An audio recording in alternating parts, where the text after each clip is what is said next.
ভগবানের শ্রীহরি নামকরণ কিভাবে হয়েছিল, ভগবানকে কে শ্রীহরি নামে ভূষিত করেছিলেন, আজকের ভিডিওয়ে আমরা সেই গল্পই শুনব। এক গল্পে রুচি নামে এক প্রজাপতি ছিলেন। তিনি ব্রহ্মতেজের অধিকারী ছিলেন। এই রুচি নামক প্রজাপতির হাতেই স্বয়ম্ভু মনু তার কন্যা আকুতিকে সম্প্রদান করেন।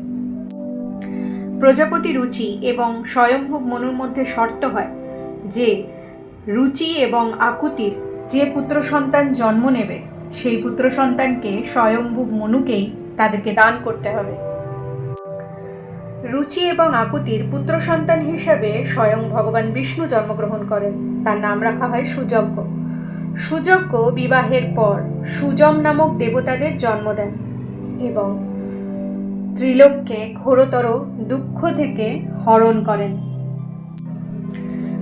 ত্রিলোকের ঘোরতর দুঃখ হরণ করেছিলেন বলে স্বয়ম্ভু মনু সুযজ্ঞের নাম রাখলেন হরি। সেই থেকেই শ্রী ভগবানের আর এক নাম শ্রীহরি।